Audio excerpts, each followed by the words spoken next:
সে আল্লাহর হুকুম মানে বলে।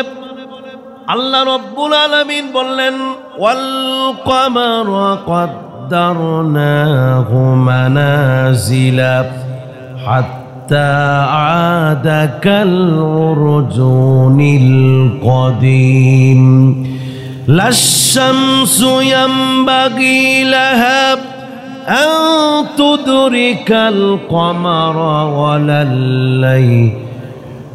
ওয়ালাল-লাইল সাবিকুন নাহারি ওয়া কুল্লুন ফি ফালাকিন ইয়াসবাহুন। সূর্য আল্লাহর হুকুম লঙ্ঘন করে চাঁদের উপরে অতিক্রম করে না, রাত তার দিনের উপরে অতিক্রম করে হুকুম লঙ্ঘন করে না। কারণ আল্লাহর হুকুম মানলেই সব কিছুই শান্তিতে থাকবে। তাহলে চাঁদ কার হুকুম মানে? আল্লাহর হুকুম মানে। সূর্য কার হুকুম মানে? আল্লাহর হুকুম মানে। সাগর সমুদ্র জমিন আসমান জমিন সব কিছু যার হুকুম মানে তিনি কে? আল্লাহ। এজন্য আল্লাহ রাব্বুল আলামিন বললেন وَمَن يَبْتَغِ غَيْرَ الْإِسْلَامِ دِينًا একমাত্র ইন্নাদ-দীনা ইনদাল্লাহিল ইসলাম, আল্লাহর বিধান হলো ইসলাম ধর্মের বিধান। এই বিধান ছাড়া যদি অন্য কোনো বিধানে মানুষ চলাফেরা করে তাইলে তার কোনো দিন শান্তির চোখ দেখবে না, শান্তির মুখ কখনোই দেখবে। এই বিধান কায়েম করার জন্য যুগ যুগ ধরে নবীদেরকে প্রেরণ করেছেন, রসূলদেরকে প্রেরণ করেছেন, মুসা আলাইহিস সালামকেও প্রেরণ করবেন। চিৎকার দিয়ে বলে আল্লাহু আকবার। তাকে ইসলাম ধর্মের যত বিধান আছে মায়ের ঘরে থেকে সে শিক্ষা অর্জন করে 17 বছর পরিপূর্ণ হয়ে গেল। ওই 17 বছরে আল্লাহ পাক তার মধ্যে যতটুকু ইলম দরকার, যতটুকু হিকমত প্রয়োজন, মুসা আলাইহিস সালামকে ওই রকম যোগ্যতা সম্পন্ন একজন নবী হিসাবে আল্লাহ তাআলা কবুল করেছেন। সুবহানাল্লাহ। আল্লাহ রাব্বুল আলামিন বললেন ওয়াকাযালিকা নাজজিল মুহসিনিন। এই যে ইলম, আল্লাহর দ্বীনের ইলম, আল্লাহর দ্বীনের যে হিকমত, এগুলো যারা নেককার আল্লাহর প্রিয় বান্দা তারাই শুধুমাত্র এরকম ইলম অর্জন করতে পারে। সুবহানাল্লাহ। এই যে কোরআন, এটি আল্লাহর পক্ষ থেকে আমাদের জন্য উপহার। এটা কি উপহার? সবার ভাগ্যে এই কোরআন জোটে না। আবু জাহেল কোরআন নাজিলের সময় পৃথিবীতে ছিল, কিন্তু আল্লাহ তাআলা তাকে এই কোরআন এর উপহার তাকে দেয় নাই। এই উপহার বেলাল পেয়েছেন, নিগ্রো বেলাল, হাবশি বেলাল, কিন্তু এই উপহার আবু লাহাব পায় নাই, উতবা পায় নাই, সায়বা পায় নাই, আল্লাহর দুশমনরা পায় নাই। কিন্তু আমরা এই অধমরাও এই কোরআন পেয়েছি। আল্লাহ পাক আমাদেরকে উপহার দিয়েছেন, আল্লাহ পাক আমাদেরকে প্রিয় মনে করেন বিধায় কোরআন আমাদের হাতে দিয়েছেন। কন্যা সুবহানাল্লাহ। কোরআনের জ্ঞান বা ইসলামের বিধান এটা পাওয়া ভাগ্যের ব্যাপার, সৌভাগ্যের ব্যাপার। প্রিয় মুসলমান ভাইরা আমার, আল্লাহর এই বিধানের ইলম পেয়ে মুসা আলাইহিস সালাম বসে থাকবে না। নবী রাসূলুল্লাহ দ্বীন কায়েমের জন্য বের হয়ে যায়। কোন তাগুতের শক্তিকে তারা শক্তি মনে করে না, তারা মনে করে একমাত্র যিনি শক্তিদাতা, একমাত্র যিনি সাহসদাতা, তিনি হলেন কে?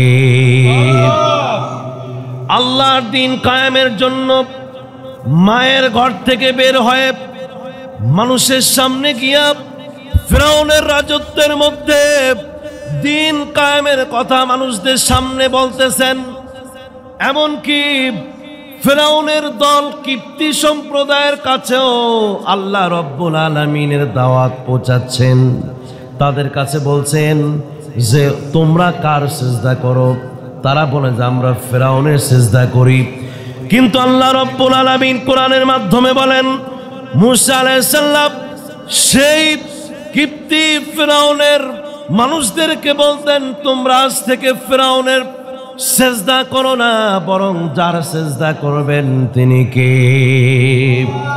সেই সময় যে আল্লাহ, সব নবীদের যে আল্লাহ, আমাদের নবীরও সেই আল্লাহ, আমাদেরও সেই আল্লাহ। সুবহানাল্লাহ।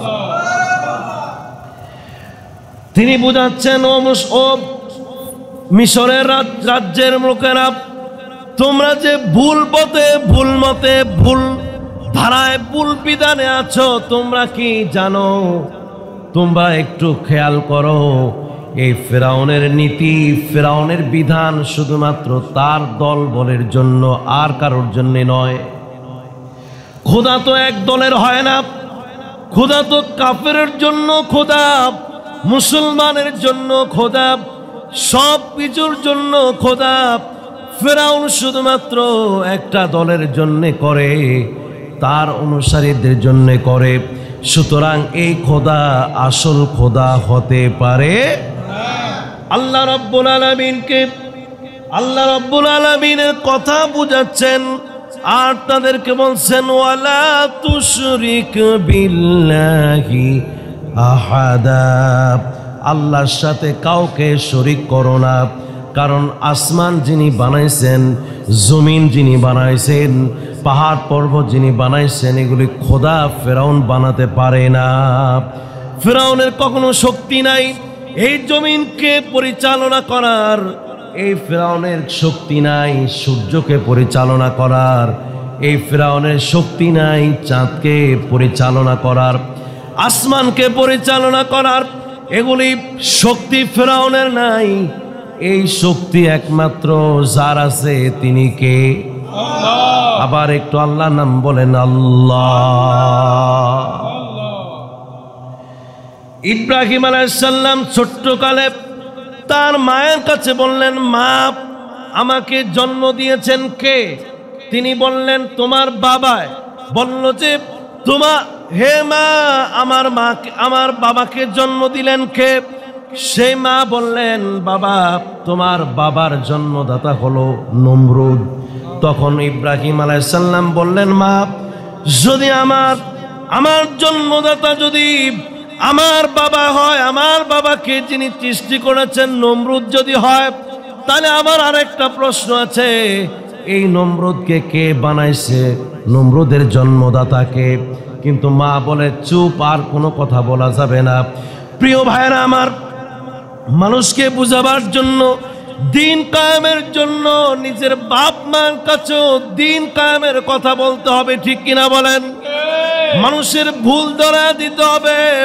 মুসা আলাইহিস সালাম ঠিক এইরকম আল্লাহর দ্বীনের ইলম পায়া, বিধান পায়া মানুষের কাছে বুঝাচ্ছেন, ও মানুষেরা, আমাদের জন্মদাতা ফিরআউন নয়, আমাদের রিজিকদাতা ফিরআউন নয়, আমাদের সৃষ্টিকর্তা ফিরআউন না।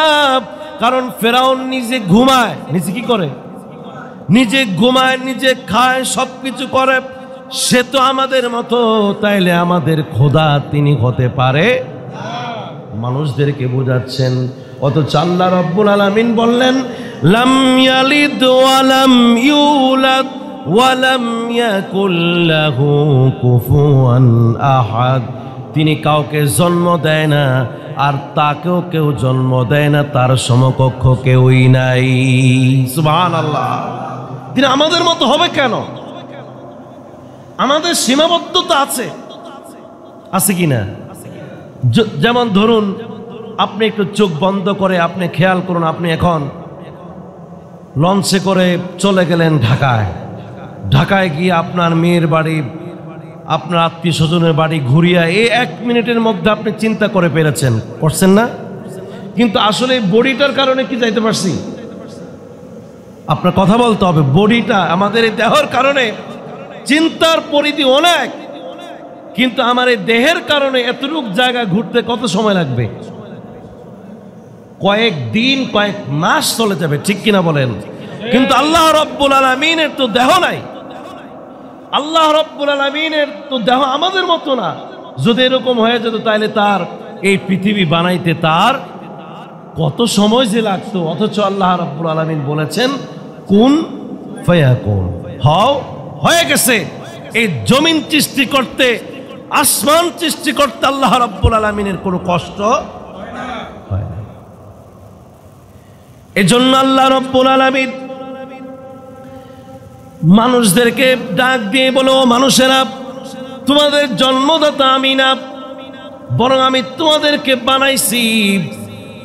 মানুষ বানাইছি, মানুষ মানুষের থেকে হইছে, মানুষ মানুষের থেকে বাড়ছে, কিন্তু মানুষ অন্য প্রাণী থেকে হয় না। মূল জিনিস শুধু আমি সৃষ্টি করেছি, কিন্তু আমি জন্ম দেই নাই। ওই মানুষকে মানুষেই জন্ম দেয়, বাঘকে বাঘই জন্ম দেয়, ছাগল ছাগলকেই জন্ম দেয়। প্রত্যেকটা মাখলুকাত তার জাতি থেকে সৃষ্টি। এটা কার কথা? আর তারা বুঝাচ্ছে ফেরাউন নাকি তাদেরকে বানাইছে। তাদের জন্মদাতা ফেরাউন, তাদের সব কিছু জন্মদাতা ফেরাউন, নমরুদ, হামান, কারুন, এরা। অথচ এদের চিন্তা ভাবনা সম্পূর্ণ ভুল। চিন্তা কি? ভুল। এগুলি মানুষকে চাপায়া দিয়া মানুষদের ঈমানকে হরণ করে ফেলছে। অথচ আল্লাহ রাব্বুল আলামিন কোরআন দ্বারা বলছেন, ও মূসা, তুমি মানুষের কাছে গিয়ে বলো, ইয়া আইয়ুহান নাসু তাকু রাব্বাকুমুল্লাযী খলাকাকুম মিন নাফসিন ওয়াহিদাতিন ওয়া খালাকা মিনহা যাওজাহা ওয়া বাসসা মিনহুমা রিজালান কাসীরা। আমি মানব জাতিকে একজন বান্দা থেকে আমি বানাইছি। প্রথম যাকে বানাইছি তিনি হলেন আদম। তিনি কে? আদম থেকে তার স্ত্রী বানাইছি। এই দুইজন থেকে লক্ষ লক্ষ কোটি কোটি মানুষদেরকে কিয়ামত পর্যন্ত আমি মানুষের মাধ্যমে জন্ম দেই। সুবহানাল্লাহ। তাহলে এই কথাগুলি বুঝায় মিশরের রাজত্ব সেই আল্লাহকে ভুলে গিয়া যারা মূর্তি পূজা সহ ফেরাউনের পূজা করতেন তাদেরকে বুঝাচ্ছেন মুসা আলাইহিস সালাম। বসে নাই, কারণ এলেম অর্জন করার পরে এলেমকে গোপন করার কোনো সুযোগ। বাল্লিগু আন্নি ওয়ালাউ আয়া, একটা আয়াত হলো আয়াতটা পৌঁছায় দেওয়ার দায়িত্ব তোমাকে দেওয়া হয়েছে। সুবহানাল্লাহ। এজন্য আল্লাহ রাব্বুল আলামিন বললেন ফাযাক্কির, মানুষদেরকে ওয়াজ করো, মানুষদেরকে বুঝাও। ফাইন্নায যিকরা তানফাউল মুমিনিন, কারণ এই বলাটা, এই ওয়াজটা আর এই শোনাটা মুমিনদের জন্য একদিন উপকারে আসবে। তাহলে এই যে আমরা এই যে তাফসিরে আসলাম, বসলাম, বললাম, শুনলাম, এতে আমাদের উপকার আছে। কে বলছেন এটা? আল্লাহ বলছেন। কেউ যদি এটা মনে করে সারাদিন এই রোজা রাখা, এই তাফসির কোরআন কি দরকার, মানুষ তো ভালো হয় না। আরে ভাই, ভালো মানুষ কে হবে? তুমি আসো, শুনো, তারপরে দেখো তুমি ভালো হও কিনা। কথা কোন?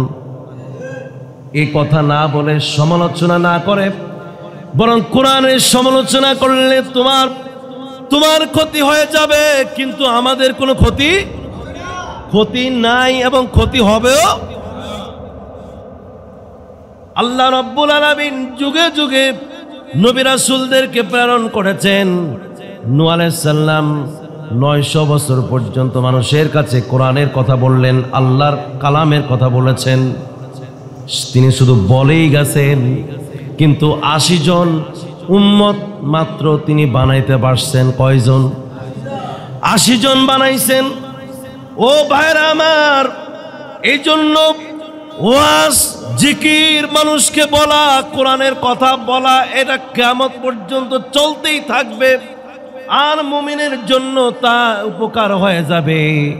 আর যদি বলাটা বন্ধ হয়ে যায়, বলা যদি বন্ধ হয়ে যায়, তাইলে দেখবেন একদিন দুদিন পরে আলো একদিন নিভে যাবে। ঠিক কিনা বলেন? আলো নিভে যাবে, আর জ্বালানোর কেউ থাকবে না। আলো জ্বালানোর কথা বললেও আর কেউ আগুন জ্বালাতে পারবে? এই জন্য এই আলো জ্বলতেই থাকবে। আলো চালু রাখতে হবে, আলো সব জায়গায় জ্বলতে হবে। আর কখনোই এই আলোর ব্যাপারে কোনো কথাবার্তা বলা যাবে না। ঠিক আছে তো? এর ব্যাপারে সমালোচনা করা যাবে না। খবরদার মুসলমান, আমরা এখানে যে কথা বলি আমল করার জন্যই বলি কিনা? কথা করা বলি কিনা? আপনি আবার শয়তানের কথা বলে সেই দিকে আপনি যান কেন? আপনি একটা শুনেন, দুইটা শুনেন কেন? একটা শুনলেই আপনার ভিতরে আমল চলে আসবে, আপনি যোগ্যতা সম্পন্ন হয়ে যাবেন। সুবহানাল্লাহ। আপনাদের কাছে আমি একটু বলি, আমরা যে এই পর্যন্ত জোহর থেকে এই পর্যন্ত বসলাম, একটা গুনাহ কি হয়েছে নাকি? একটা গুনাহ হয় নাই। যারা শুনে না, যারা আসে না, তাদের কি কোনো সওয়াব হয়েছে নি? তা লাভ কে? লাভবান কে? আমি আপনি। প্রিয় ভাইরা আমার, মুসা আলাইহিস সালাম তার মায়ের কোল থেকে ইসলামের বিধান পায়া ঘরের মধ্যে বসে নাই, মানুষের ধারে ধারে যাচ্ছেন আর মানুষকে বুঝাচ্ছেন, মানুষকে বলছেন, দেখো তোমাদের নিরাপত্তার অধিকার আছে, তোমাদের নাগরিক হিসেবে অনেক অধিকার রয়েছে, তোমাদের অধিকার হরণ করে ফেলছি, সম্পদের মালিকানা সংরক্ষণ রয়েছে, তোমাদের ইজ্জত রয়েছে, তোমাদের মর্যাদা রয়েছে, তোমাদের জীবন রয়েছে, জিন্দেগি রয়েছে, সব অধিকারের কথা যখন তিনি ইসলামের বিধান মতো যখন বলতেছেন, এই ইসলামের বিধান গিয়া ফেরাউনের বিধানের মধ্যে গিয়া সংঘর্ষ লাগে। কোরআনের বিধান আর ফেরাউনের বিধানের সাথে কি সংঘর্ষ লেগে গেছে। এই জন্য ফেরাউন বলে যে, তার কানে যখন গেল যে আমার এই দেশে আমার বিধান বাদ দিয়ে আরেকজনের বিধানের কথা বলা হচ্ছে, তাও আমার ছেলে, সুতরাং তাকে ধরে আনো। ধরে আনার জন্য তাকে গ্রেপ্তারি পরোয়ানা জারিও করা হলো, কিন্তু বিবি আসিয়ার কারণে তা সম্ভব হয় নাই। এ একজন মুসলমান, কন্যা সুবহানাল্লাহ। আমার নবীকে যেরকম মুরব্বী হিসেবে তার স্ত্রী বিবি খাদিজা রাদিয়াল্লাহু তাআলা আনহা নিজে যেরকম শক্তি হিসেবে কাজ করেছেন, টেকাও দিয়েছেন, ঠিক এরকম মুসা আলাইহিস সালামের পিছনে একজন মুরব্বী, তাও মহিলা, মা আসিয়া, কন্যা সুবহানাল্লাহ। আল্লাহ নবী বিবি খাদিজার ইন্তেকাল মসজিদে ওই দিন আসলে তিনি উট জবাই করে মা খাদিজার যে বন্ধু বান্ধব যারা ছিলেন তার বাড়িতে বাড়িতে খাবার পৌঁছায়া দিতেন, আর তিনি মোনাজাত দিয়ে তার জন্য কান্নাকাটি করতেন। আয়েশা রাদিয়াল্লাহু তাআলা আনহা বলতেন, ইয়া রাসূলুল্লাহ, হাবিবাল্লাহ, আপনি মনে হয় আমাদের চাইতে একজন বুড়ি মহিলাকে আপনি স্মরণ করেন আর ভালোবাসেন। উনি বললেন, তাদের চাইতেও তো আমরা ভালো, আমাদের রূপসী কম না, এবং আমরা রয়েছি জীবিত অবস্থায়, আমাদের সামনে তার প্রশংসা করতেছেন। রাসূলুল্লাহ সাল্লাল্লাহু আলাইহি ওয়াসাল্লাম বললেন, আয়েশা রে, যে সময় সারা পৃথিবীর মানুষ আমার দুশমন ছিল, ওই সময় একমাত্র আমার যিনি বন্ধু ছিলেন তিনি হলেন আমার স্ত্রী খাদিজা। যখন মক্কাবাসী, এই দুনিয়াবাসী যখন আমাকে মিথ্যা বলে উড়িয়ে দিচ্ছেন, ওই সময় একমাত্র শুধুমাত্র যিনি আমাকে সত্য বলে সাহস দিয়েছেন তিনি হলেন আমার স্ত্রী। মা খাদিজা রাদিয়াল্লাহু তাআলা আনহা, আমি তাকে কখনো ভুলতে পারি না, আমি তাকে কখনোই আর ভুলতেও পারি না। সুবহানাল্লাহ। ঠিক এরকম মুসা আলাইহিস সালামের পিছনে যে মুরব্বী কাজ করতেন, আল্লাহ রাব্বুল আলামিন যার মাধ্যমে তাকে কাজ করাতেন, তার মুরব্বী ফেরাউনের স্ত্রী মা আসিয়া, বিবি আসিয়া। কন্যা সুবহানাল্লাহ। একজন মুরব্বী কি লাগে? সব কাজে কি লাগে? কথা কেন? মুরব্বী লাগেনিও লাগে। যদি মুরব্বী হাতে ধরে উঠায় দেয় তাহলে এটাই বরকত। বরকত কি না? কিন্তু একা একা কাজ করতে গেলে সেখানে বরকত পাওয়া যায় না। খুব কষ্ট, যন্ত্রণা, ব্যথা জীবনে ভুগতে হয়। এর জন্য আপনাদের দায়িত্ব আছে, আপনাদের সন্তানদেরকে, আপনার নাতিপুতিদেরকে আপনি মুরব্বিয়ানা করেন। মুরব্বিয়ানা ছাড়িয়ে দেওয়া যাবে না, মুরব্বিয়ানা ছাড়িয়ে দেওয়া যাবে না। মুরব্বীদেরকে সম্মান ইজ্জত না দিলে ওই সমাজ নষ্ট হয়ে যাবে, এমনকি চোখের সামনে নষ্ট হয়েও গেছে। ঠিক কিনা বলেন? আপনাদের ভুল। ও মুরব্বীরা, কেন আপনারা আপনাদের দায়িত্ব ছেড়ে দিলেন? আপনাদের দায়িত্বকে আপনারা হাত থেকে কেন ছেড়ে দিলেন? প্রত্যেকটা কাজেই আপনাকে আগে আসতে হবে। আপনাকেই সন্তানদেরকে বুদ্ধি পরামর্শ আপনি দিতে হবে। আপনি রাগ করে পিছনে থাকার কোনো সুযোগ নাই। আপনি বলবেন যে আমি দুর্বল হয়ে গেছি, কিন্তু না। একটা বাড়ির মধ্যে যদি একজন মুরব্বী যদি সে একেবারে বিছানা অসুস্থ হয়ে যায়, তারপরও বুঝতে হবে এই বাড়িতে একজন মুরব্বী আছেন। ঠিক কিনা বলেন? একজন মুরব্বী এখনো আছেন, এটা বুঝতে হবে। আপনাকে ঘুমিয়ে গেলে হবে না, আপনার দায়িত্ব আছে কিনা বলেন? এজন্য প্রিয় ভাইরা আমার, ইসলাম থেকে শিক্ষা নেন। ইসলাম থেকে শিক্ষা আমাদেরকে নিতে হবে। এই শিক্ষা কোথাও পাওয়া যাবে না। যাবে? এই জন্য ভাইরা আমার, বিবি আসিয়া বলছেন, ফেরাউন রে, ও স্বামী, মানুষ, যুবকরা, সন্তান একটু বড় হলে এদিক সেদিক কথা বলে, আর একটু বড় হলেই যখন ভারবাত্মকতা চলে আসবে আর বলবে না। কন্যা সুবহানাল্লাহ। কারণ কি? বিবি আসিয়ার যদিও ডাইরেক্ট সন্তান নয়, কিন্তু সন্তানের মায়া তিনি দিয়েছেন। তিনি কে? মহব্বত দিয়ে দিলেন, ভালোবাসা দিয়ে দিলেন। এই ছেলের উপরে আঘাত আসলে মায়ের কলিজা মানে না, মায়ের যন্ত্রণা বেড়ে যায়। এই ছেলেকে ব্যথা দেওয়া মানে তার মাকে ব্যথা দিয়ে ফেলা, বিবি আসিয়াকে ব্যথা দিয়ে ফেলা। এর জন্য পরামর্শ দিলেন, ও স্বামী ফেরাউন, আপনি এক কাজ করেন, আপনার এই সন্তানকে শহরে নাই রেখে গ্রামে রাইখা দেন। কোথায়? গ্রামে পাঠাইয়া দেন। সেই গ্রামে গেলে আর তো আপনার ডিস্টার্ব হবে না, সেখানেই সে থাকুক। আল্লাহ রাব্বুল আলামিন এই কথাটাই কোরআনের মধ্যে বললেন, ওয়াদাখালাল মাদিনাতা আলা হিনি গফলাতিন মিন আহলিহা। গ্রামের মধ্যে যখন তাকে পাঠায়া দিলেন, আপনারা বলেন যে মুসলমান সে গ্রামের পরিবেশে যাক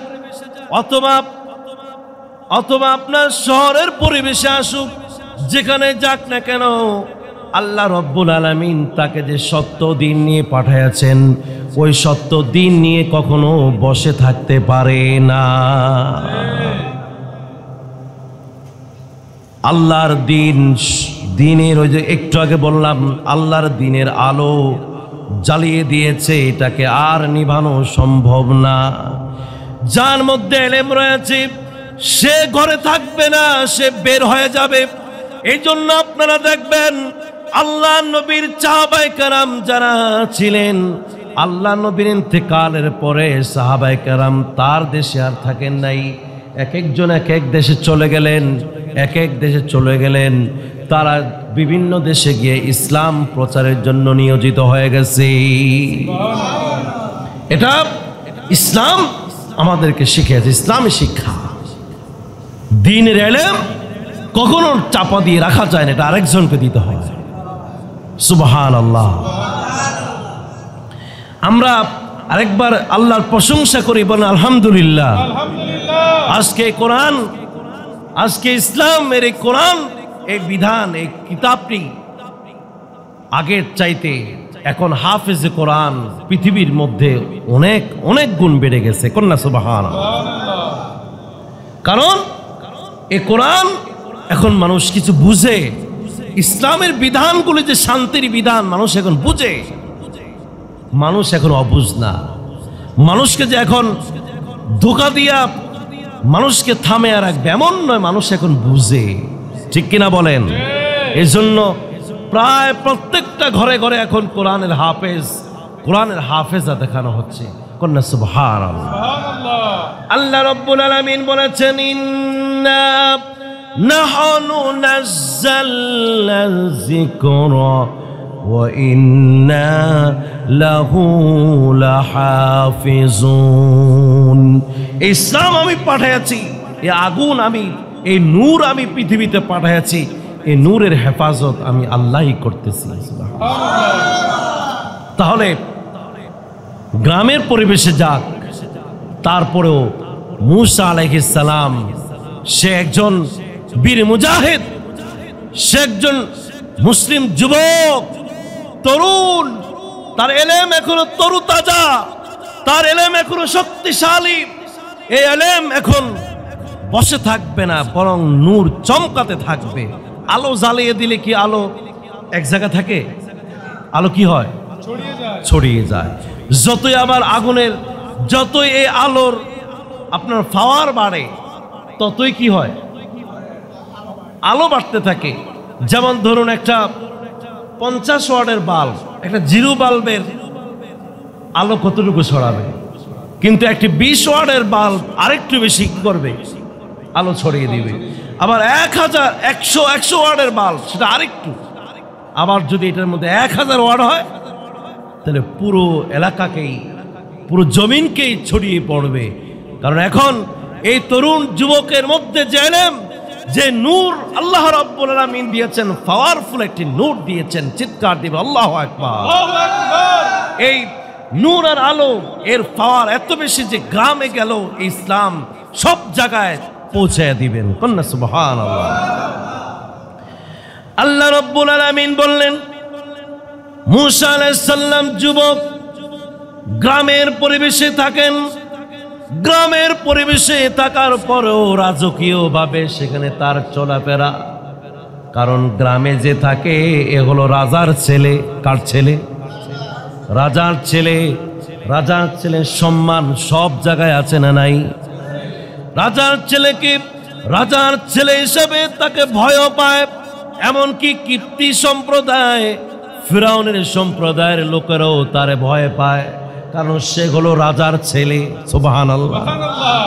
আল্লাহ রাব্বুল আলামিন ইসলাম প্রচার করছেন রাজার ছেলের মাধ্যমে। সুবহানাল্লাহ। ইসলাম হবে রাজকীয় ভাবে। চিৎকার আল্লাহু আকবার। ইসলাম মানে সুবহানাল্লাহ, আলহামদুলিল্লাহ বললাম আর ঝুললাম, সেজদা মারলাম, কোরআন শরীফ পড়লাম, নামাজ পড়লাম, আর শুধু এরকম তাসবিহ তাহলিল করলাম না, বরং ইসলামের তেজ আছে না নাই? ইসলামের মধ্যে শক্তি আছে না নাই? এই বিধানের মধ্যে শক্তি পায়া সব জায়গায় ছড়ায় যাবে। এই ইসলামের তেজে সব জায়গায় তেজি হয়ে যাবে। সুতরাং রাজার ছেলের মাধ্যমে ইসলামকে রাজকীয়ভাবে মিশরের রাজত্বের মধ্যে দিন কায়েম আল্লাহ রাব্বুল আলামিন করবেন। লা ইলাহা ইল্লাল্লাহ, জোরে জোরে লা ইলাহা ইল্লাল্লাহ, লা ইলাহা ইল্লাল্লাহ,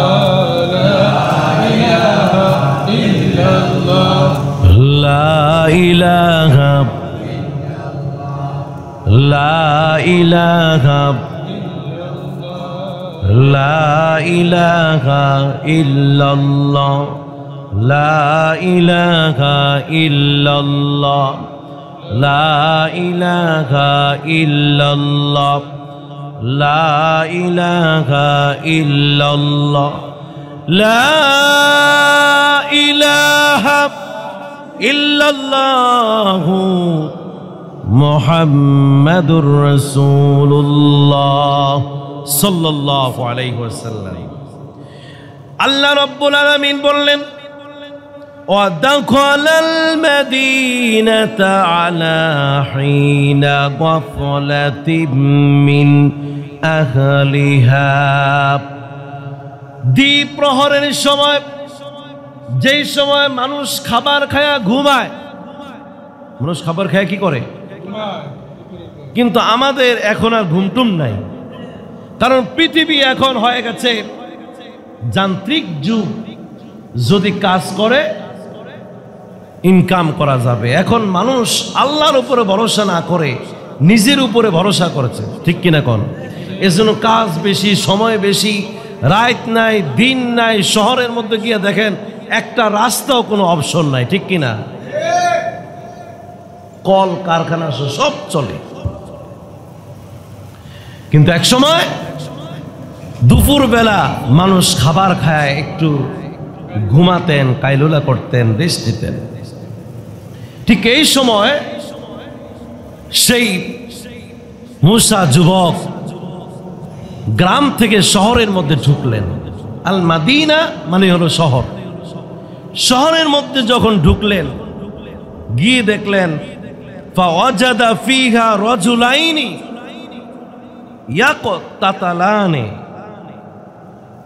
ইয়াকতাতিলানি, যে দুইজন লোক এরা মারামারি করতেছে।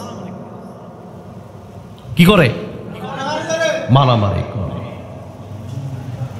ঝগড়াঝাটি প্রথম হয়েছে, এক পর্যায়ে গিয়ে কি একজনের আরেকজন শুধু ঘুষি মারতেছে, কিল মারতেছে। এই দৃশ্য দেখলেন কে? মুসা আলাইহিস সালাম। এখন এই অবস্থা দেখে কি দূর থেকে হাসবো?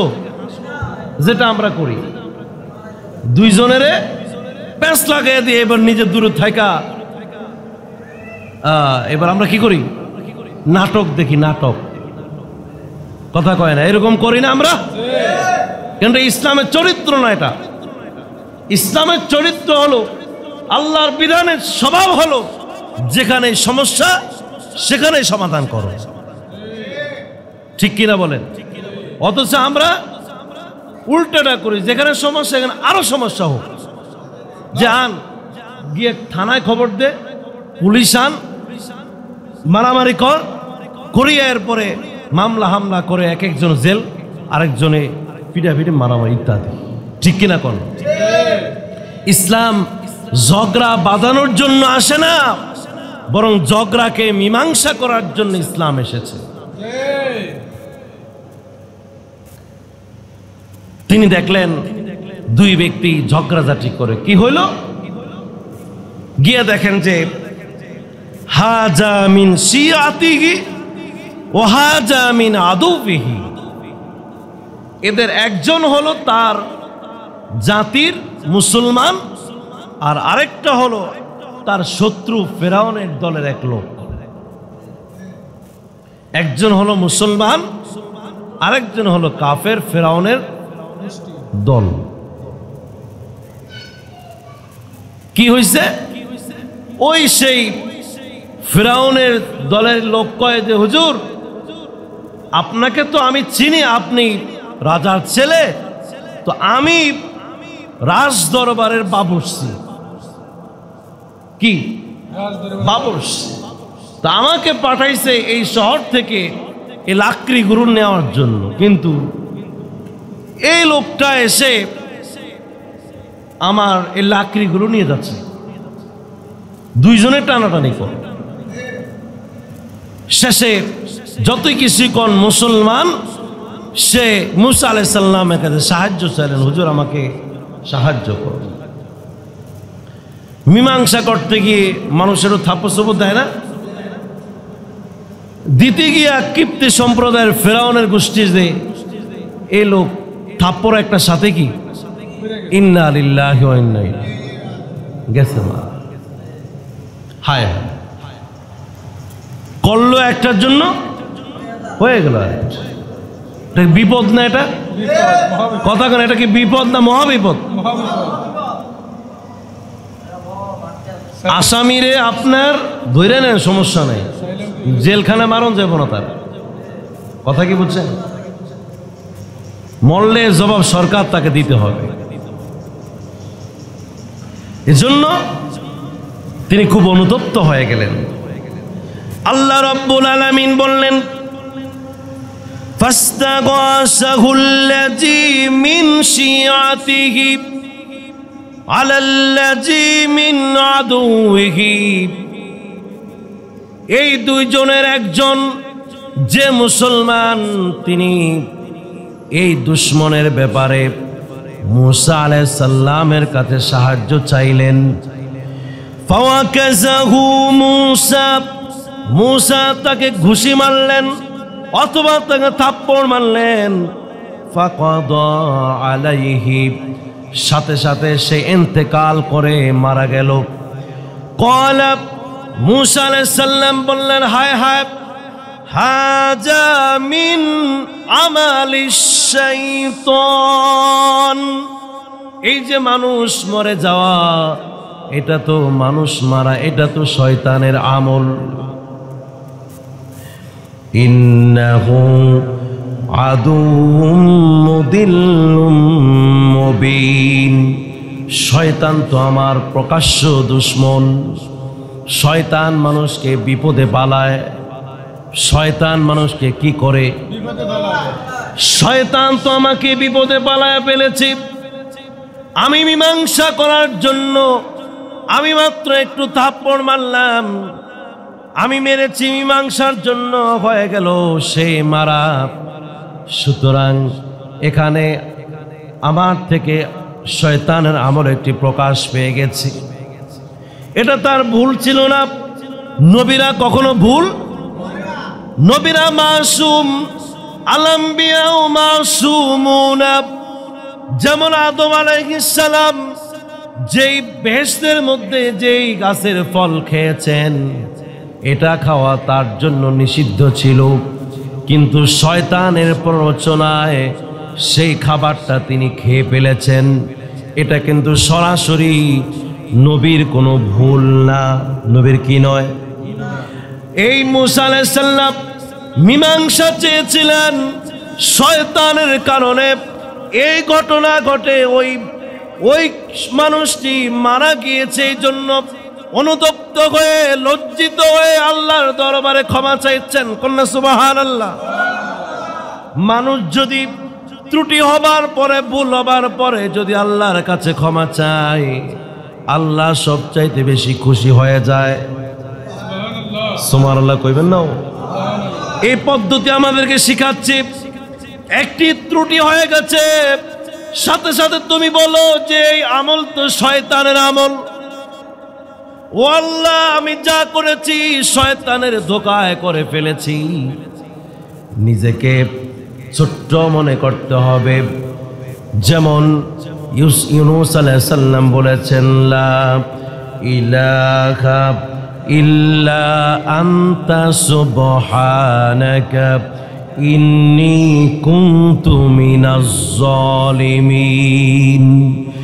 তিনি আল্লাহ হুকুম না দেওয়ার আগেই, আল্লাহ হুকুম নির্দেশ করার আগেই তিনি মানুষের যন্ত্রণায় অতুষ্ট হয়ে, আল্লাহর দিন কায়েমের কথা বলতে বলতে অতিষ্ঠ হয়ে তিনি দেশ থেকে যখন বিতাড়িত হতে চাচ্ছিলেন, সাগরের মধ্যে জাহাজে করে যখন তিনি আসলেন, ওই জাহাজ মধ্যপথে গিয়ে আর হাঁটে নাই।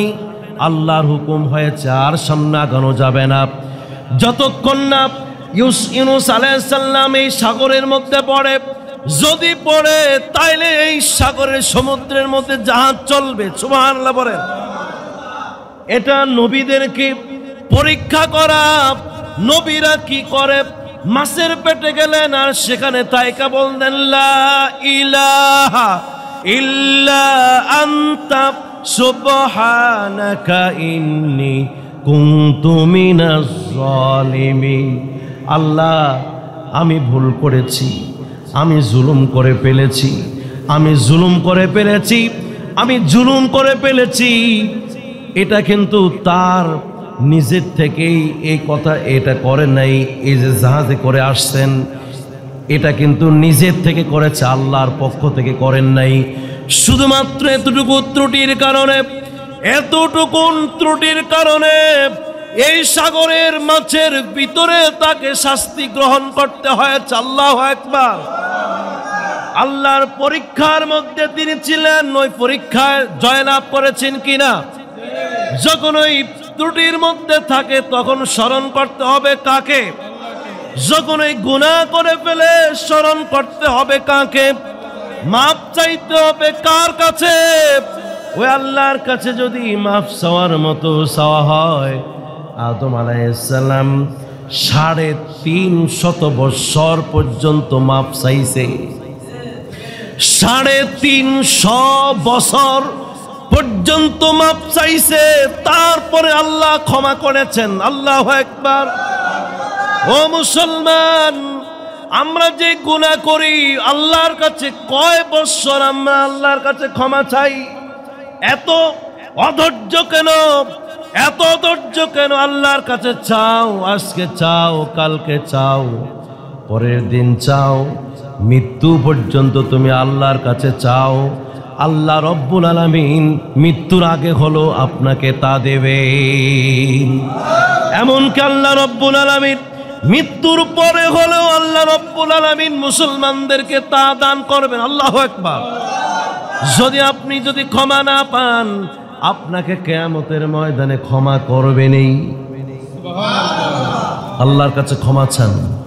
এই জন্য কিতাবে লেখে কিয়ামতের ময়দানে যারা মুসলমান গুনাহগার, ওরা সেই দিন আল্লাহর কাছে বলবে, আল্লাহ তুমি আমার সব দোয়া কবুল কেন দুনিয়াতে করেছো?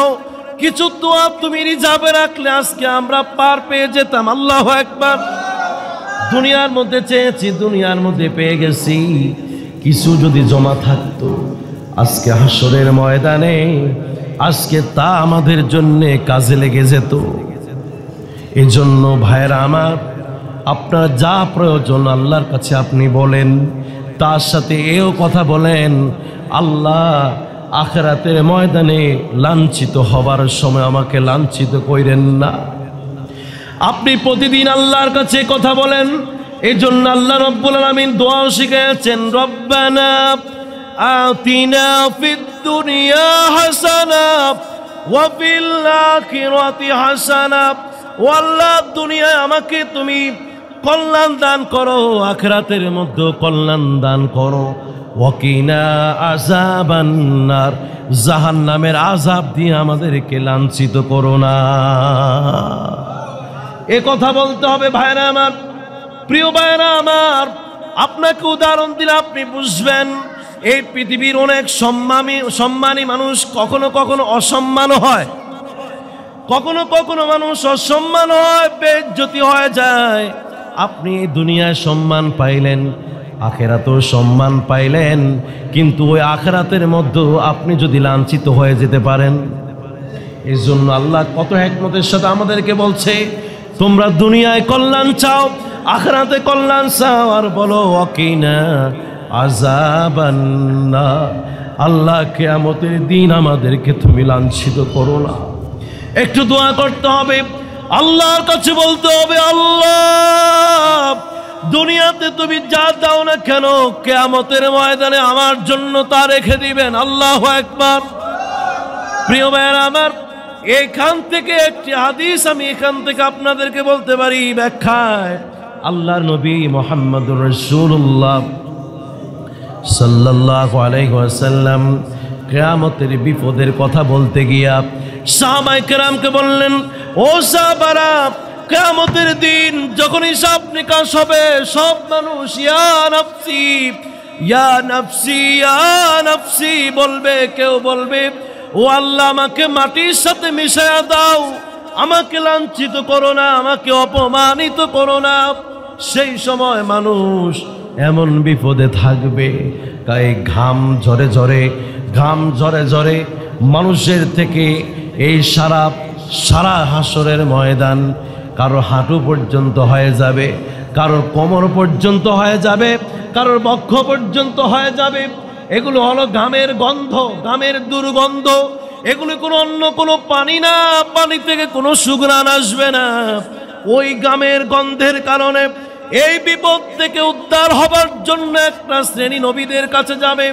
প্রথমে আদমের কাছে গিয়ে বলবে, ও আল্লাহর নবী, আপনাকে, আপনার কথা আজকে আল্লাহ রব্বুল আলামিন শুনবেন। আপনি যদি আমাদের জন্য এই আযাব থেকে আল্লাহর কাছে পানা চান, আল্লাহ রব্বুল আলামিন আমাদেরকে মাফ করবেন। আদম আলাইহিস সালাম বললেন, আদম আলাইহিস সালাম বলবেন, ও উম্মতের দলের লোকেরা, আজকে যে অবস্থা কিয়ামতের ময়দানের, আজকে যে বিভীষিকাময় অবস্থা, আল্লাহ রব্বুল আলামিনের যে কাহার, আল্লাহ রব্বুল আলামিন যেরকম রাগান্বিত হয়ে গেছেন, আমার পক্ষে সম্ভব নয়। কারণ আমাকে আল্লাহ রব্বুল আলামিন ওই বেহেশতের ভিতরে ওই গাছের ফল না খাইতে বলেছেন, কিন্তু আমি তো খেয়ে ফেলেছি। আমি তোমাদের জন্য আজকে কি বলবো? আমি কখনো, আমি নিজের জন্য আমি টেনশনে আছি, পেরেশানির মধ্যে আছি। আমি তোমাদেরকে বুদ্ধি পরামর্শ দিতে পারি। যাও নূহ আলাইহিস সালামের কাছে যাও। নূহ আলাইহিস সালামের কাছে যাবে, তিনিও একই কথা বলবে, ও উম্মতেরা, ও আল্লাহর বান্দারা, আমি আমার ছেলেকে বলেছিলাম, ও আমার ছেলে, তুমি কিস্তির মধ্যে উঠে যাও, কিন্তু আল্লাহ রব্বুল আলামিন আমাকে ধমক দিয়ে বলেছেন, ও নূহ, তোমার এই সন্তান, তুমি যাকে বলেছো এটা তোমার সন্তান না, কারণ এ হলো কাফের। একই তোমার এই সন্তান কাফের হয়ে গেছে। এই সন্তানকে তুমি কেন সন্তান বলেছ? আমার জীবনে এই ভুলটা আমি করে ফেলেছি। না জানি আজকে আমি যদি তোমাদের পক্ষে সুপারিশ করতে যাই, তখন ওই আল্লাহ রব্বুল আলামিন বলবে যে তুমি কার জন্য সুপারিশ করো, তুমি তো এই কাজ করে ফেলেছো। আমি তোমাদেরকে পরামর্শ দিতে পারি, ইব্রাহিম আলাইহিস সালামের কাছে যাও। ইব্রাহিম আলাইহিস সালামকে খুঁজে বের করবেন, সেখানে যাবেন, আর গিয়ে বলবে, ও ইব্রাহিম আলাইহিস সালাম, আমাদের জন্য আজকে আল্লাহর কাছে সুপারিশ করেন। ইব্রাহিম আলাইহিস সালাম বলবেন, ও আল্লাহর বান্দারা রে, আমিও তো ইয়া নাফসি করতেছি, কারণ আমি মানুষদেরকে ইসলামের কথা বোঝানোর জন্য আমি একবার সূর্যকে বলেছিলাম, সূর্য তুমি আমার প্রভু। আবার চন্দ্রকে মানুষের সামনে বোঝাবার জন্য বলেছিলাম, চন্দ্র তুমি আমার প্রভু।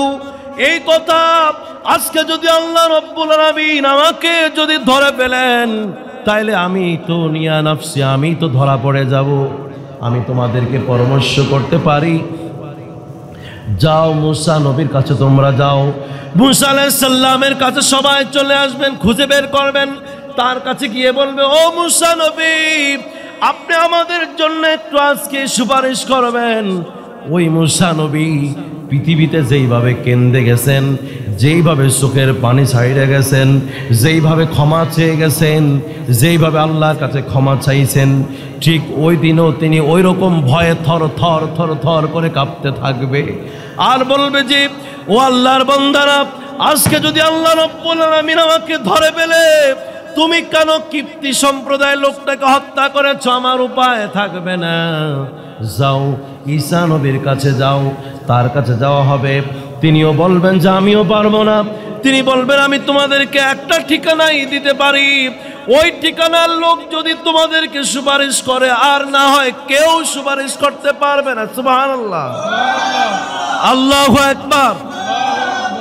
তিনি হলেন বিশ্ব নবী, শ্রেষ্ঠ নবী, দয়াল নবী, মায়ার নবী, রাহমাতুল লিল আলামিন, মুহাম্মাদুর রাসূলুল্লাহ সাল্লাল্লাহু আলাইহি ওয়াসাল্লাম। সব গুনাহগার উম্মতেরা সবাই আল্লাহ নবীকে আরশের নিচে এসে দেখবেন, এই বান্দায় সিজদার মধ্যে আছেন, সবাই ইয়া নাফসি ইয়া নাফসি বলছেন, আর এই বান্দায় বলতেছে, ইয়া হাবলি উম্মতি, ইয়া হাবলি উম্মতি। কারণ তিনি জানেন তার জীবনে কোনো ভুল নাই, তার জীবনে কোনো ভয় নাই। একমাত্র আজকে আল্লাহর পরে একমাত্র আমাকে যদি কোনো কিছুর ক্ষমতা দেয়, জান্নাতের মধ্যে যদি ঢুকতে দেয়, সুপারিশ যদি করতে দেয়, তিনি জানতেন একমাত্র তাকেই দেয়া হবে। আল্লাহ নবী বলবেন আমি সে সময় সিজদার মধ্যে থাকবো, উঠায়া তাদেরকে দেখবো, আমি আবার সিজদার মধ্যে চলে যাব, আল্লাহ রব্বুল আলামিনের প্রশংসা গাইতে থাকবো, আল্লাহর প্রশংসা গাইতে থাকবো। কারণ আল্লাহর গুণগান ছাড়া কোনো উপায় নাই, আল্লাহর গুণগান ছাড়া কোনো মাপ নাই, আল্লাহর প্রশংসা ছাড়া আজকে কোনো মাপ নাই, ক্ষমা নাই। এই পৃথিবীর মধ্যে আল্লাহর প্রশংসা না করলে কোনো ক্ষমা, কোনো গুণগান যদি না গায় তাইলে কোনো মাপ নাই, কিছুই পাওয়া যায় না। ওই হাসরের ময়দানে রাসূলুল্লাহ সাল্লাল্লাহু আলাইহি সাল্লাম আল্লাহর কাছে যখন সুপারিশ করবেন, আল্লাহ রব্বুল আলামিন এই কিয়ামতের দিবস থেকে তাদের এই ঘামগুলি মুহূর্তের মধ্যে উঠায়া নিয়ে যাবে। নারে তাকবীর, নারে রিসালাত, আল কোরআনের আলো, আল হাদিসের আলো। আল্লাহ আমাদেরকে কবুল করুক, বলে আমিন। এর জন্য ভাইরা আমার, আল্লাহর কাছে ক্ষমা চাওয়া, আল্লাহর কাছে তওবা করা, আল্লাহর কাছে ইস্তেগফার করাই আমাদের দরকার। যদি তাকে ছাড়া যদি আর কারোর কাছে ক্ষমা চাই, কেউ কি ক্ষমা করতে পারবে নাকি? আল্লাহর কাছে ক্ষমা চাইতে হবে। আল্লাহর কাছে নবীরা ক্ষমা চেয়েছেন, আল্লাহর কাছে সাহাবায়ে কেরামরা ক্ষমা চেয়েছেন, আল্লাহর কাছে আল্লাহর ওলিরাও ক্ষমা চেয়েছেন।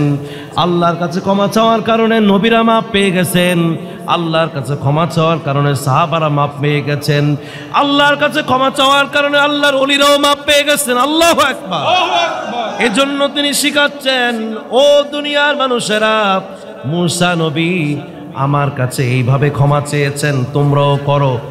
ক্বালা রাব্বি ইন্নী যালামতু নাফসি ফাগফিরলি ফাগফারা লাহু ইন্নাহু হুয়াল গফুরুর রহিম। এই দোয়া করতে। এজন্য দেখবেন আমাদেরকে যে ইবাদত দেওয়া হয়েছে, ইবাদতকে এত সুন্দরভাবে দেওয়া হয়েছে। যখন নামাজে দাঁড়ায় কি বলি? সবাই বলেন কি বলি? আল্লাহু আকবার। আল্লাহু আকবার অর্থ কি?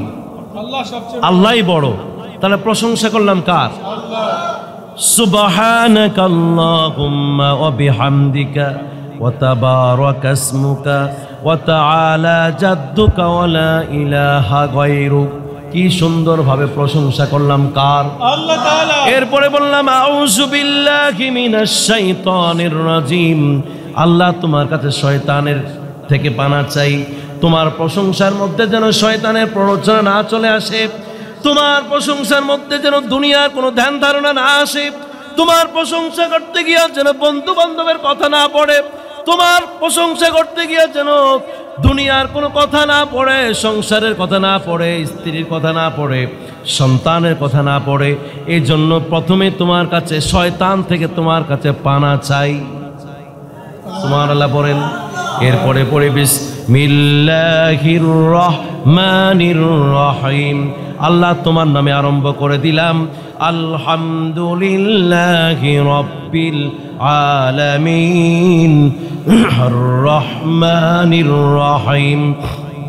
পড়েন মালিকি ইয়াউমিদ্দিন ইয়াকা না'বুদু ওয়া ইয়াকা নাস্তাঈন اهدنا الصراط المستقيم صراط الذين أنعمت عليهم غير المغضوب عليهم ولا الضالين। প্রশংসা করলাম কার?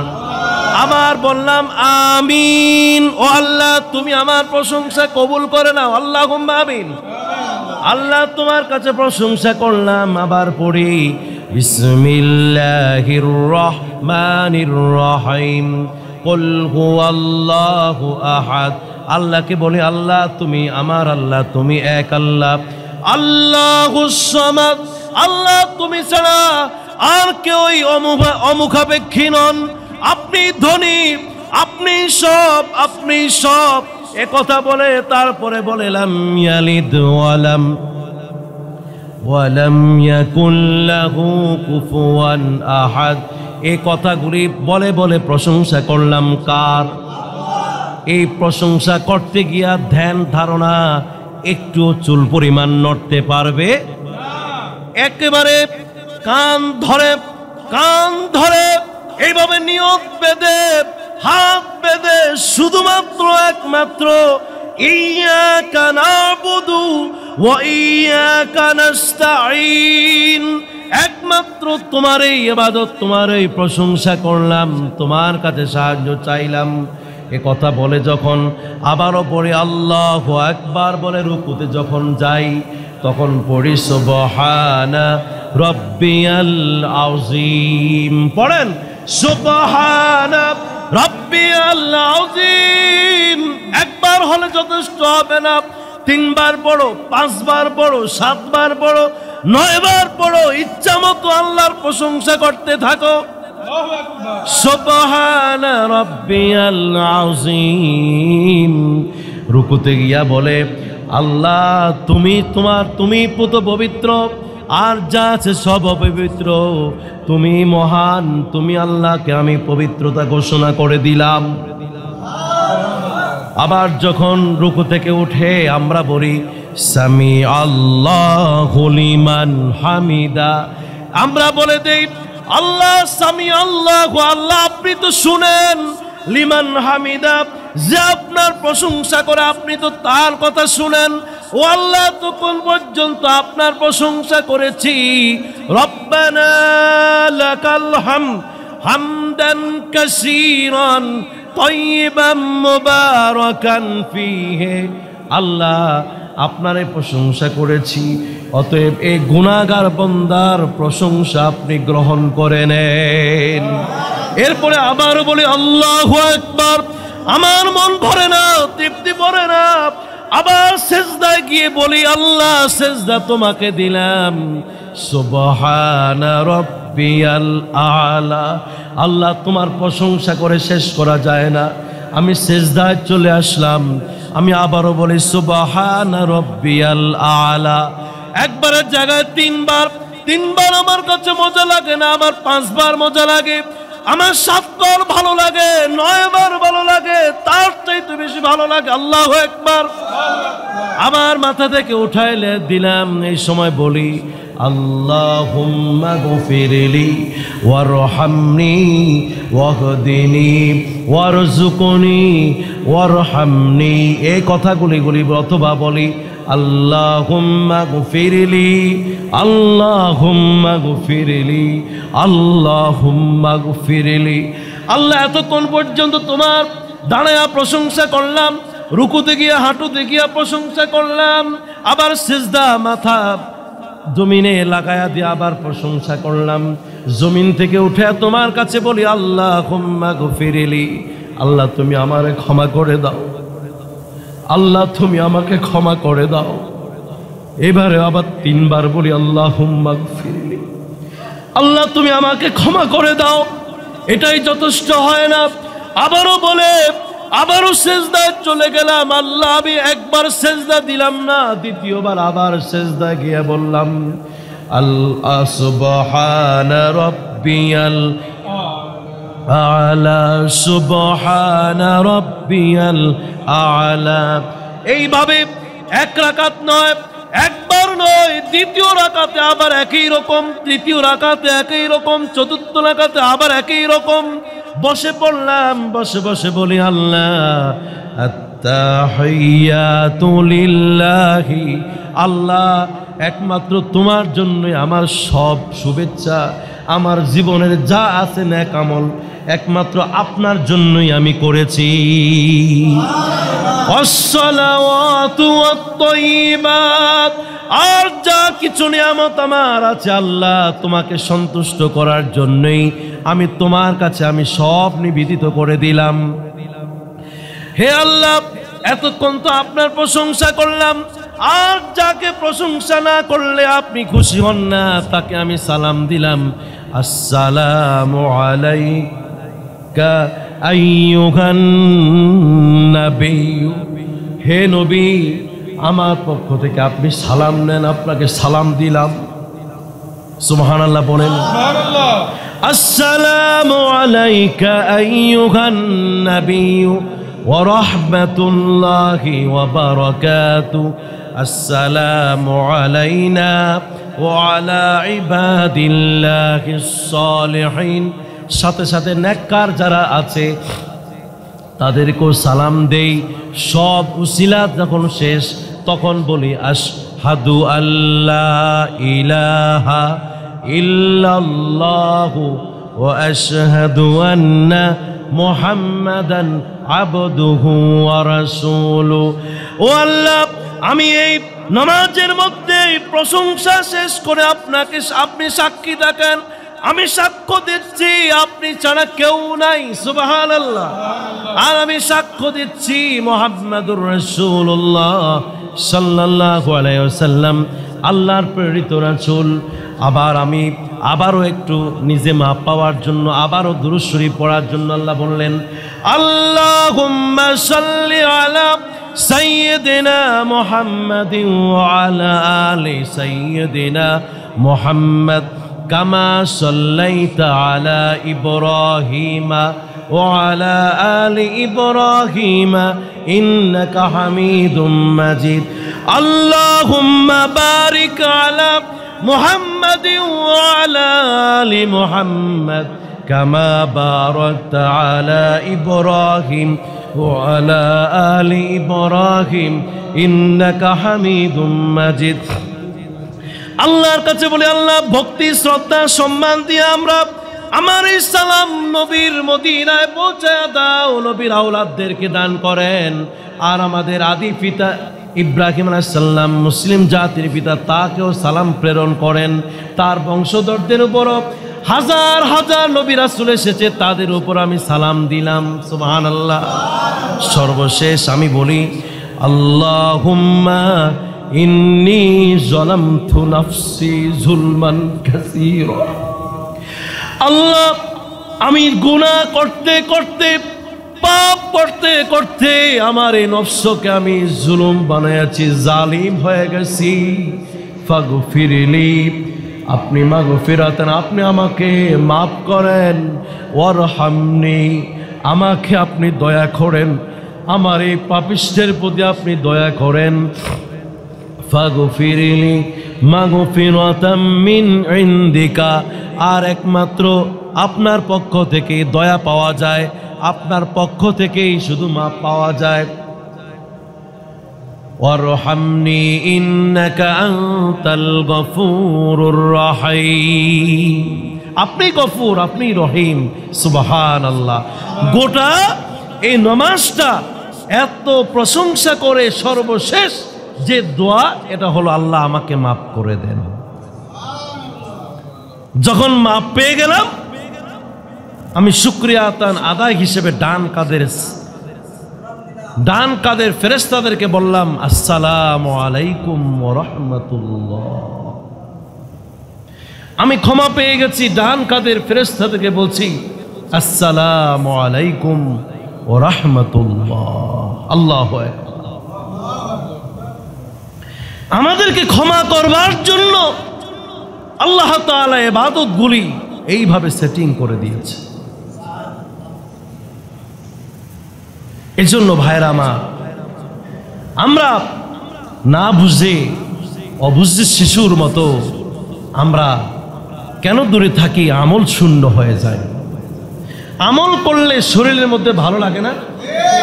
একদিন আপনি এক ওয়াক্ত নামাজ যদি আপনার থেকে ছুটে যায়, ওই রাত আপনার কাছে পাগলের মতো লাগে, ঠিক কিনা বলেন? যদি এরকম ভাব চলে আসে, বুঝতে হবে আপনার ঈমান এখনো তরুতাজা আছে। আপনি আল্লাহর পক্ষ থেকে ক্ষমা পেয়েছেন। আপনার কাছে যদি অন্যায় কোনো কাজ দেখলে খারাপ লাগে, গা চুলকাতে থাকে, তখন বুঝতে হবে আপনার ঈমান ঠিক আছে।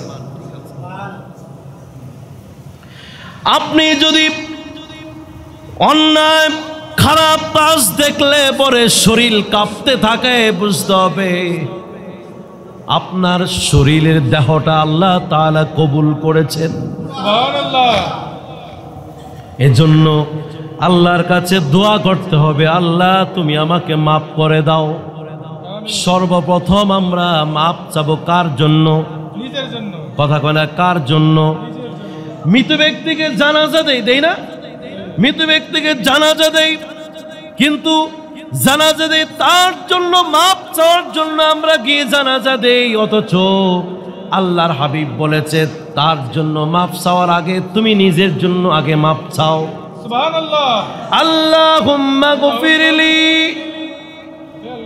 আল্লাহুম্মা গফিরলি হাইয়িনা ওয়া মাইয়িতিনা। হাইয়িনা মানে হলো যারা জীবিত, মাইয়িতিনা যারা মৃত। হাইয়িনা হলো আগে, তারপরে হলো মৃত। আগে নিজেদেরকে মাপ চাপ করে নাও, তারপরে মৃতদের জন্য কও। দোয়া করার আগে নিজের জন্য আগে দোয়া করো, আরেকজনের জন্য দোয়া করার আগে নিজের জন্য আগে দোয়া করো। আর আপনাদেরকে আরেকটা জিনিস শেখায়া দেই, একটু আগেও সেটা বলেছি। দোয়া করতে থাকেন, আল্লাহর কাছে বলতে থাকেন, আল্লাহর কাছে বলতে থাকেন। আর আল্লাহর কাছে বলতে হবে, আল্লাহ দুনিয়াতে আমি সব চাই না, আমি দুনিয়ার মধ্যে সব চাই না, আমি চাই আখেরাতের মধ্যে আমার জন্য সব হয়ে যাক। আমাকে আখেরাতের মধ্যে একটা কিছু আমাকে বাদ দিয়েন না, আমাকে লাঞ্ছিত কইরেন না, আমাকে আখেরাতের জন্য আপনি জমা রাইখা দিয়েন। এই কথাটা কিয়ামতের দিন হিসাবের সময় এত ওজন হয়ে যাবে, উহুদ পাহাড়ের চাইতে আরো অধিক ভারী মূল্যবান আল্লাহর দরবারে হয়ে যাবে। কিছু দোয়া জমা করে রাখতে হবে। আপনি তো চলে যাবেন, আপনার সন্তান কি আপনার জন্য দোয়া করবে কিনা জানি না, আমার সন্তান দোয়া করবে কিনা জানি না, কিন্তু নিজের পুঁজি নিজেই যদি পকেট ভরে রাখি, দিল ভরে রাখি, এই দিলের মধ্যে যদি জমা রাখি, তাইলে কি কোনো দুনিয়ার কেউ কি এই সম্পদের কথা জানবেনি? ব্যাংকের মধ্যে যেভাবে ব্যাংক ব্যালেন্স করে রাখি, অন্য কেউ জানে না, অন্য কেউ জানে না। একদিন কেউ না কেউ ব্যাংকের এই টাকার খবর জেনে যাবে। কিন্তু আমি আর আপনি যদি আমার জন্য এই ব্যাংকের মধ্যে যদি জমা করে রাখি, তাহলে কিয়ামতের ময়দানে আল্লাহর দরবারে বলতে পারবো, আল্লাহ এই ব্যাংক ব্যালেন্স নিয়ে এসেছি। আল্লাহু আকবার। আল্লাহু আকবার। তারা আল্লাহর কাছে সবার আগে আল্লাহর কাছে ক্ষমা চাইতে হবে নিজের জন্য। এটা নবীর শিক্ষা, নবীদের শিক্ষা, ইসলামী শিক্ষা। আরেকজনের দোয়ার আগে নিজে দোয়া করতে হবে, আল্লাহ তুমি আমাকে আগে এটা দাও, এরপর আরেকজনকে দাও। তবে সবার জন্য মন খুলে দোয়া করলে ওই দোয়াটা নিজের উপরও কথা করে আসে কিনা। আমরা যে জীবনের সবের হাদিয়া রসুলের রওজা মোবারকে যে পৌঁছায় দিলাম, আমি কি শূন্য হয়ে গেছি? না, বরং এটা জমা রয়ে গেল কার কাছে? নবীজির কাছে। সুবহানাল্লাহ। আমরা ওলিয়া আউলিয়াদের জন্য দোয়া করি, এটা তাদের কাছে রয়ে গেছে। সর্বশেষ জমা আছে কার কাছে? কথা বলেন, কার কাছে? এই জন্য নবীরা, মূসা আলাইহিস সালাম একটি ত্রুটি হয়ে গেছে। দেখেন এখানে কি সুন্দরভাবে বলেছেন উনি, কল হাযা মিন আমালিশ শাইতান। হায় হায়, এই কাজ তো হত্যা করে, এই কাজ তো নবীদের কাজ না, এটা ঘটে গেল কেন? নিশ্চয়ই শয়তান এর মধ্যে শক্তি প্রয়োগ করেছে। যে যত বড় ঈমানদার তার পিছনে থাকে তত বড় শয়তান। এর জন্য শয়তান থেকে সবসময় সাবধান। শয়তান কি দেখা যায়? দেখেন আমাদেরকে ওই শয়তান থেকে হেফাজত করার জন্য আল্লাহ তাআলা আমাদেরকে অনেক কিছু শিখেছে। একটু দেখেন, এখন তো সবাই আমরা যাক না না জি। শয়তান যদি ধোঁকা দিতে চায় আমি শয়তানকে প্রতিহত করতে পারবো। শয়তান বলছে এদিকে নিষিদ্ধ দিকে তাকাও, আমি তাকালাম না। আমি নিজে কি করতে পারি? নিয়ন্ত্রণ, কন্ট্রোল করতে পারি। কিন্তু ঘুমাইলে আর কি কন্ট্রোল করতে পারে? সে সময় দোয়া শিখিয়ে দিয়েছে, তুমি আল্লাহর নামে শো, আবার বলো যে আমি আল্লাহর নামে উঠবো। দোয়া দুরূদ পড়ো, সূরা ইখলাস পড়ো, সূরা ফালাক পড়ো, সূরা নাস পড়ো, আয়াতুল কুরসি পড়ো। শয়তান তোমাকে অমনোযোগী থাকলেও তোমাকে ধোঁকা দিতে পারবে। শক্তি প্রয়োগ হবে আল্লাহর পক্ষ থেকে। সুবহানাল্লাহ। বাথরুম, গোসলখানা যদিও টাইলস করা আর দামি দামি টাকা খরচ করে, তারপরও এই জায়গাটা দুষ্ট শয়তানের আড্ডাখানা। কে বলেছেন? ইসলাম বলেছে, রসুল বলেছেন, আল্লাহ বলেছেন। সেই শয়তান তোমাকে যেন অমনোযোগী থাকা অবস্থায় যেন ধোঁকা না দিতে পারে, তুমি আগে নিজেকে শক্তিশালী করে ভিতরে ঢুকো। আল্লাহুম্মা, এরা কইতে পারে না, এই যে আমি চাই কিন্তু তারা বলতে চান। বলেন আল্লাহুম্মা। আল্লাহুম্মা ইন্নী আউযু বিকা মিনাল খুবুসি ওয়াল খাবাইস। কইছেন নি জীবনে? বাথরুমে যাওয়ার আগে কইছেন? একজনও কয় না, তো মনে থাকে না। তো আমরা কি মনে থাকে? তাহলে আপনার ঈমান আপনি রক্ষা করবেন, বাথরুমে মানুষ মারা যায় না। কোন পায়ে ঢুকতে হবে? বাম পায়ে। কথা বলতে হবে কোন পায়ে? বাম পায়ে। বাম পা দিয়ে ধিক্কার দিলাম শয়তান, তোমাকে বাম পা তোমার জন্য, ডান পা না। ভিতরে ঢোকার সাথে সাথে আল্লাহুম্মা, অথবা এর আগে দিই ঢোকার আগেই আল্লাহুম্মা ইন্নী আউযু বিকা মিনাল খুবুসি ওয়াল খাবাস। খবিশ জিন শয়তান, মহিলা শয়তান, পুরুষ শয়তান, এই শয়তান থেকে তোমার কাছে আশ্রয় চাই। একজন মুসলিম বান্দাকে হেফাজত করার জন্য, নিয়ন্ত্রণ করার জন্য আর কি প্রয়োজন আপনার?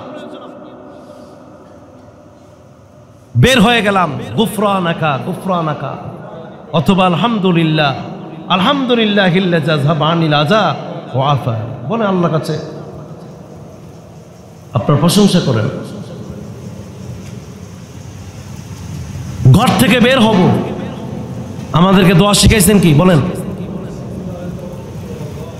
এই কথাটা কেউ কইছেন আজ আসার সময়?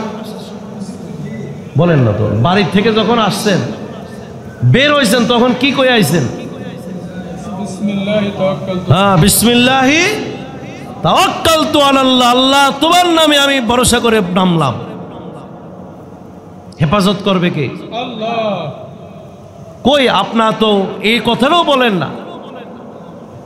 বাড়িতে গেলে কি কইবেন? কোন বাড়ি থেকে বের হওয়ার সময় তো দোয়া আছে, বাড়িতে ঢুকার সময় কি দোয়া? কোন সবাই কিন্তু জানে, কিন্তু এখন না না আলহামদুলিল্লাহ কি বলবেন, সমস্যা নাই। বাড়িতে গেলে আসসালামু আলাইকুম ওয়া রাহমাতুল্লাহ, এটা কি? ঘরে ঢুকার দোয়া। দোয়া আসসালামু আলাইকুম অর্থ কি? অর্থ কি? আপনার উপর আল্লাহর রহমত, শান্তি। আমার এই ঘরের উপরে যারা আছে আল্লাহর শান্তি নাজিল হোক, রহমত নাজিল হোক, বরকত নাজিল হোক, এই কথাকে ঘরে ঢুকতে হয়। যদি কেউ না থাকে, কেউ যদি নাও থাকে, এই ভাইরা কেউ যদি নাও থাকে, তারপরও কি করতে হবে? সালাম দিতে হবে। এই সালাম মানে সালাম দিলাম এটা না, মানে কি? দোয়া করলাম। দোয়াটা কার জন্য? নিজের জন্যই। তাহলে এই যে কত সুন্দর সুন্দর কথা আমাদেরকে আল্লাহ তাআলা শিখাইয়া দিয়েছে। দেখেন, এক মুসলমান আরেক মুসলমানের সাথে দেখা হলে কোনো অনিষ্ট বা কোনো ক্ষতি যেন না করতে পারে, প্রথমে তার কি দেয়? যে নিজেকে আগে কি করে, নিজেকে হেফাজত করে নেয়। তোমার উপরে শান্তি নাজিল হোক। ভাই তোমার লগে আমার অন্য কোনো দুশ্মনী নেই। প্রথমে কি কয়, তোমার জন্য আমি, আমার বন্ধু তুমি, তোমার জন্য শান্তি, সালাম, রহমত, বরকত, চাঁদ সব তোমাকে দিয়ে দিলাম। তারপর তুমি আমার ক্ষতি। আর সেও কি কয় দেখেন, ওয়ালাইকুমুস সালাম, পড়েন, আসসালামু আলাইকুম ওয়া রাহমাতুল্লাহি ওয়া বারাকাতুহু। ওয়ালাইকুমুস সালাম ওয়া রাহমাতুল্লাহি ওয়া বারাকাতুহু।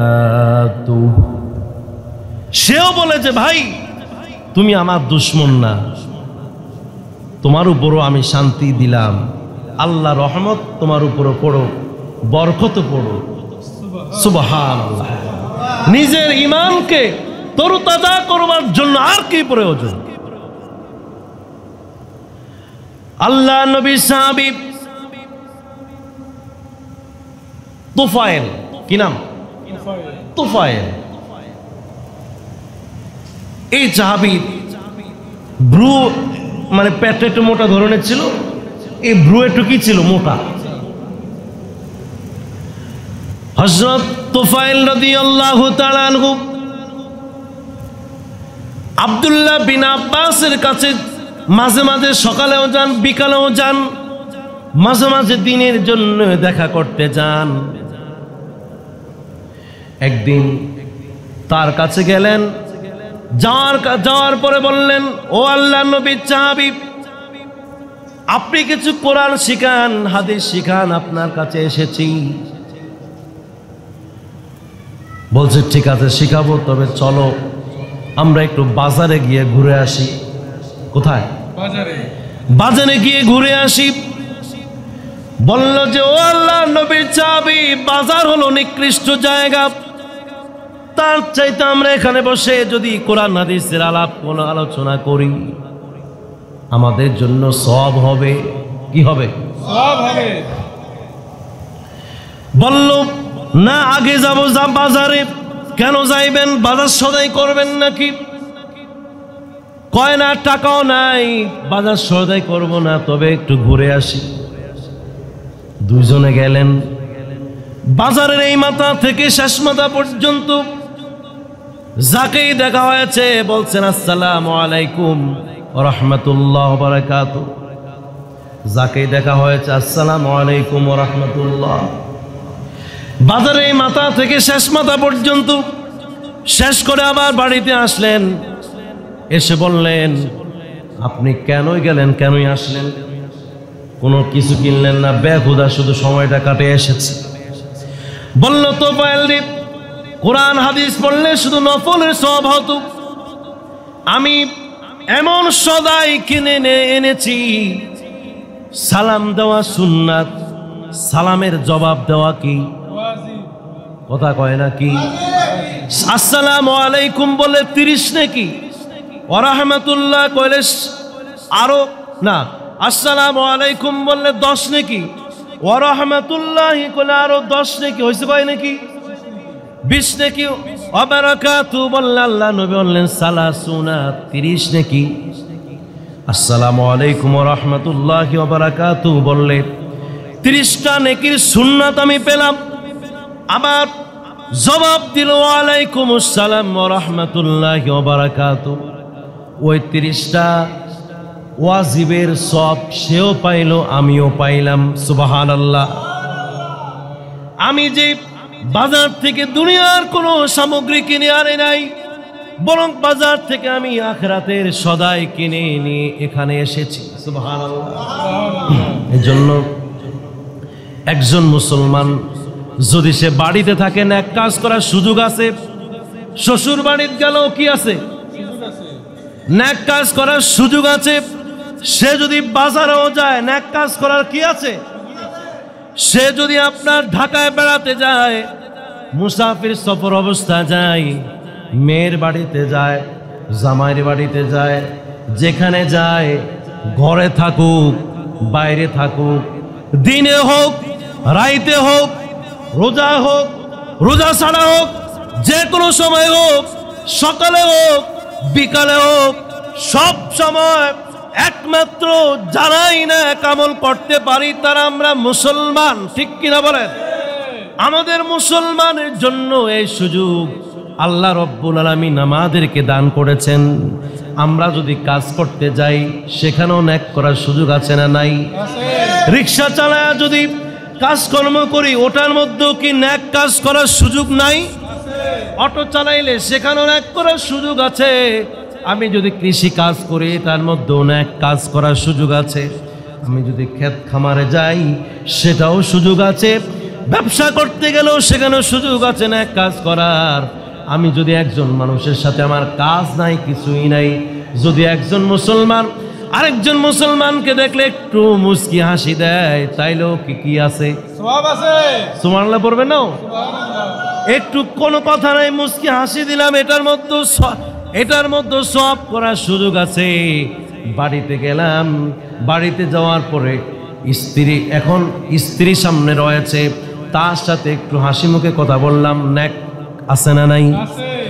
এখন আর হাসলাম না, ভাত খাইতে বসলাম, একটু খাবার তার মুখে তুলে দিলাম, নেক আছে না নাই? সন্তানদের কাছে গেলাম, আদর করলাম, যত্ন করলাম, চুমু খাইলাম, এটার মধ্যে আল্লাহ রব্বুল আলামিন নেক কাজ রেখেছেন। আল্লাহু আকবার। ঘরের মধ্যে আমি ছিলাম, আমার বিছানা আমি পরিষ্কার করলাম, বিছানা ঝাড়ু দিলাম, এটার মধ্যে নেক আল্লাহ রব্বুল আলামিন রেখেছেন। আমি ঘুমাতে গেলাম, আমি আমার যে কম্বল বা বিভিন্ন খাতাপত্র আছে তা আমি ঝাড় দিয়ে দিলাম, মশারি টাঙ্গায় রাখলাম, এটার মধ্যে নেক আছে না নাই? আমি আমার ঘরের মধ্যে ফ্যান চালায়া দিলাম, আমি আমার লাইট নিভে দিলাম, এটার মধ্যে নেক আছে না নাই? সব কিছু নেক রয়েছে। ঘরের মধ্যে ঝাড়ু দিয়ে দিলাম, এটার মধ্যে মনে গুনাহ আছে? ঘর যদি ঝাড়ু দেয় এটার মধ্যে কি আছে? আপনার আমার স্ত্রী যখন আপনার রান্না বান্না করে সেই ঘরে গিয়ে একটু খোঁজ খবর নিলাম, সব আছে না নাই? কথা বলে সব আছে না নাই? আপনার স্ত্রী আলু করতে বসছে, আলু আপনিও গিয়ে আলু একটা তার হাতে দিয়ে দিলেন, সব আছে না নাই?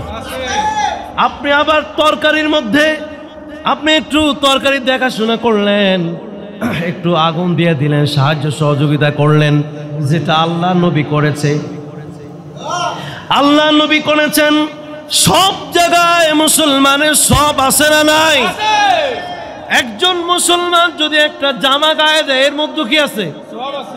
একটা লুঙ্গি পরলো এটার মধ্যে সব আছে, টুপি পরলে এটার মধ্যে সব আছে, এর মধ্যে চোখের মধ্যে সুরমা লাগাইছে এর মধ্যে দাঁত মাজলো এর মধ্যে সব আছে, একটু হাঁটলো বিসমিল্লাহ বলে বসা থেকে উঠলো, সব আছে না নাই? বসে গেছে বিসমিল্লাহ বলে বসলো, সব আছে। এমন কোন জায়গা নাই যেখানে সব নাই? সুবহানাল্লাহ। রাস্তায় হাঁটতে লাগলাম, সবের কাজ পাই না, আমি আর আপনি সবের কাজ খুঁজে পাই না। রাস্তার মধ্যে একটা কাগজ পড়ে রয়েছে, একটা কঙ্কর পড়ে রয়েছে, কঙ্করটা উঠে পালাইয়া দিলাম, সব আছে।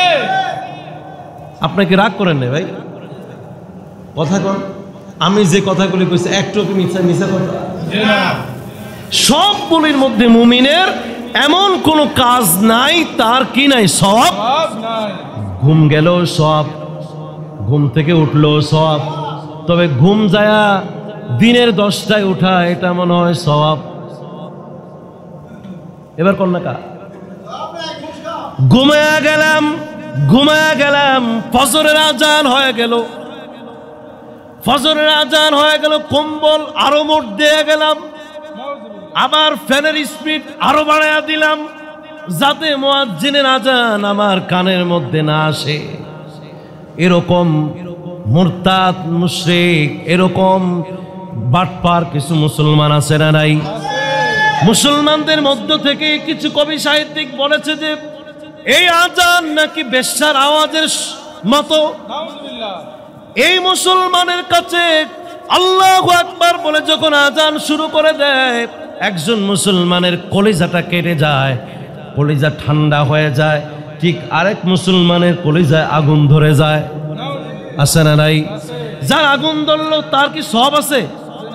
অতএব প্রত্যেকটা নেক কাজের মধ্যে আবার গুনাহ আছে। মেয়ে গুনাহ, প্রত্যেকটা নেক কাজের মধ্যে গুনাহ।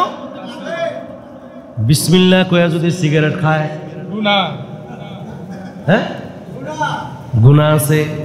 বিসমিল্লাহ কয়া যদি বাম হাতে যদি কোনো চা খায়, গুনাহ, ডান হাতে খাইলে কি সওয়াব, আর বাম হাতে খাইলে কি? গুনাহ, প্রত্যেকটা সওয়াবের বিপরীতে কি আছে? গুনাহ আছে। একজনের সামনে হাসলাম, হাসির মধ্যে সওয়াব আছে, কিন্তু বরং না হাসা বরং তার একটা দিলাম থাপ্পড়, উত্তেজিত করলাম, গালিগালাজ করলাম, গুনাহ না সওয়াব? গুনাহ। আল্লাহ পাক আমাদেরকে হেফাজত করুক। আমিন। কিসের থেকে কথা আসলাম বলেন তো? এই কথাগুলো কইছি কি লিগে কোন তো? ওনারা তফসির শুনতে আসছে, তফসির কিছুই বুঝে না, আগামাতেও বুঝে না। আসছি যে মুমিন মুসলমানদের ইমানকে তাজা করবার জন্য আল্লাহ অনেক কিছু আমাদেরকে শিখাইয়া দিয়েছেন। সুবহানাল্লাহ পড়েন। একজন বান্দাকে মাপ পাওয়ার জন্য আল্লাহ পাক অনেক কাজ শিখিয়ে দিয়েছেন। এই কাজ করলে কি হবে? মাপ পেয়ে যাবে। যেরকম গুনাহ করার সাথে সাথে মুসা আলাইহিস সালাম একটু ত্রুটি হওয়ার সাথে সাথে আল্লাহর কাছে ক্ষমা চেয়েছেন। বলেন কার কাছে? অতএব আমরা আপনারা কার কাছে ক্ষমা চাইবো? তওবা কার কাছে করব? আপনারা আমার সাথে পড়েন, আল্লাহুম্মা আনতা রব্বি লা ইলাহা ইল্লা আনতা খলাকতানি ওয়া আনা আবদুকা ওয়া আনা আলা আহাদিকা ওয়া আদিকা মাসতাতাতু আউযু বিকা মিন শাররি মা